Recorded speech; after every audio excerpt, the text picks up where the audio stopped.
Welcome back to the Federal Drive with Tom Temin, Federal News Radio, part of the Federal News Network.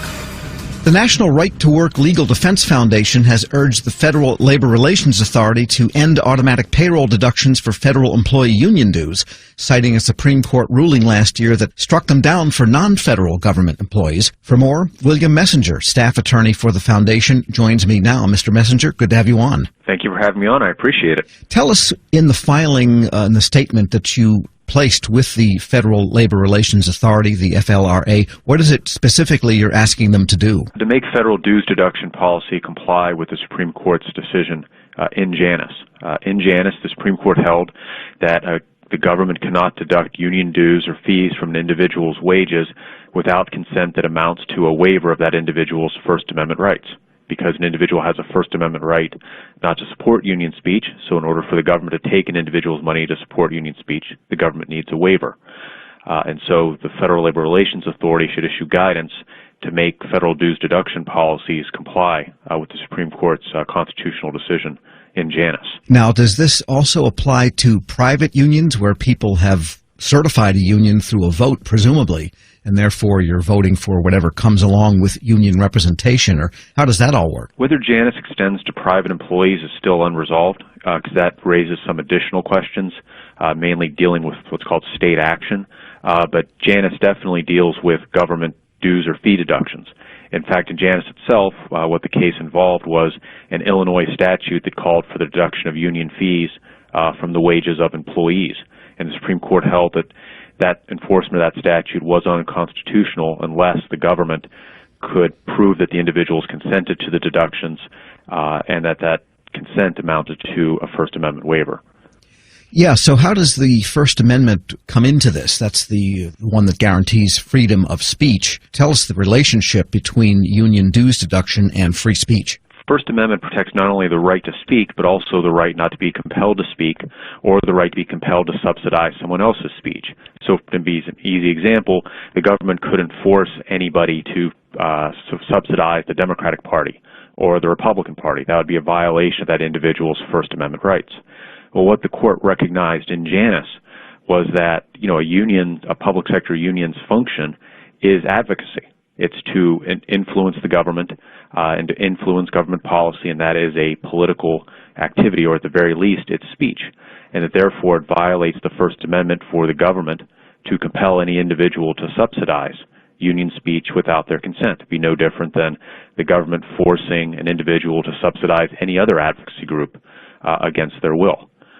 So the First Amendment comes in through its protection against government-compelled speech. Would that be true then if, say, the union forswears any political activity and strictly adheres to its a policy of advocating to the employer on behalf of whatever benefits that they feel are deserved by the workers and kept out of the realm of politics? Would that also be the case then too? One of the Supreme Court's key insights in Janus was that all the functions of a public sector union are in fact political or speech, because a public sector union's function is to influence or speak to the government, to change government policy in terms of the amounts of money paid to government employees, what government policies are. And so all of that is speech. The easiest example is lobbying. Lobbying is obviously something covered by the First Amendment. No one can be forced to subsidize lobbying. And what a government union does is effectively lobby the government. Bargaining with the government and lobbying the government are indistinguishable. In either case, the entity is, to use the First Amendment's words, petitioning the government for a redress of grievances. And under the First Amendment, as the Supreme Court construed it in Janus, no individual can be compelled to subsidize that speech. So to perhaps give an example, it'd be unconstitutional to compel an individual to support a union's lobbying in the government. Therefore, it's equally unconstitutional to compel an individual to support a union's bargaining with the government. Because bargaining with the government, lobbying the government, it's the same thing. There's no difference. We're speaking with William Messenger. He's a staff attorney for the National Right to Work Legal Defense Foundation. But then how does the union or how does the individual employee get around that? Is there a way to waive your First Amendment rights if you are in a union? Absolutely. If an individual, first, any individual could voluntarily pay dues to a union if they wanted to through their own mechanisms. The question here is, when can the government take an individual's money to transfer it to a union? or in the context here, when can the federal government deduct money from an individual's wages and transfer it to a union? And because you have that government taking, in order to make it constitutional, you need a waiver. And the case law is rather clear on what a waiver requires, because there's a lot of case law concerning constitutional waivers. In order to prove a waiver, as the court held in Janus, you need clear and compelling evidence of a voluntary, knowing, and intelligent waiver. In other words, that the individual knew they had a First Amendment right and made a deliberate choice to waive that First Amendment right. In this case, their First Amendment right not to subsidize the union's speech. And so what the Right to Work Foundation is asking of the Federal Labor Relations Authority is that it issue guidance saying that, one, current government dues deduction policy doesn't comply with Janus, because the federal government currently doesn't require any sort of waiver, and that, two, policy must be changed to comply with that. That in order for the federal government to deduct any monies for union speech from the employee's wages, the federal government must have proof that the individual waived their First Amendment rights. So then they would have to sign, say, a card to that particular effect? Yes, at a minimum. At a minimum, you would need something that can show that the individual was notified, you have a First Amendment right not to subsidize, this union speech, and that you are expressly agreeing to waive that right and allow the government to take your money to subsidize the union. Couldn't the union argue that the act of voting to join the union or certify the union is itself an expression of that waiver of rights? No, because it doesn't prove either a knowing or intelligent waiver of the First Amendment right. And the knowing part is probably the most important. In order to waive any constitutional right, you have to be notified of it, or you have to prove that the individual knew of it.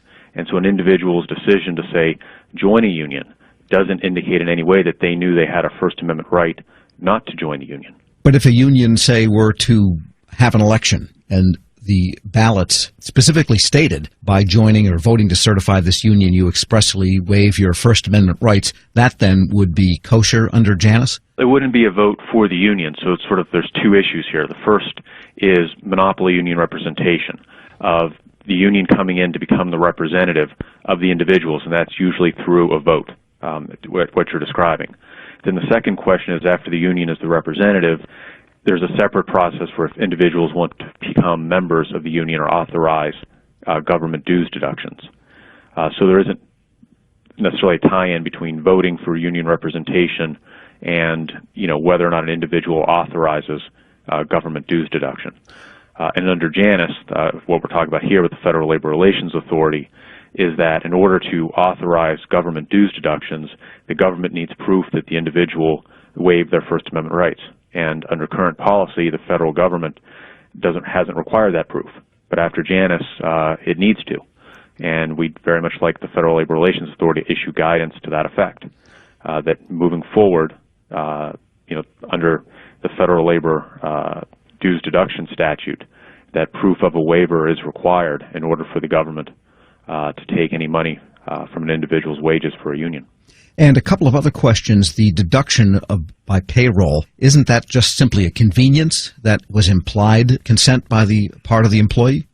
It's a way to pay union dues, yes, to have it deducted by the wages. But given that an individual has a First Amendment right not to subsidize union speech, it follows that in order for the government to take that money from an individual's wages, it needs proof, the government needs proof, that the individual has waived that right. So really the question here is, what does the government need to avoid infringing on its employees' constitutional rights? So, for example, if the federal government, just started taking money from every employee's wages for the union, that would obviously be unconstitutional under Janus. That's what Illinois was doing.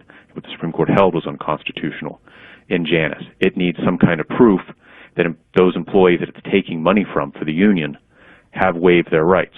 And the point of these comments and the guidance the authority is seeking is that right now the federal government has not required that proof in the past, and it needs to in the future to comply with the Supreme Court's 2018 decision in Janus.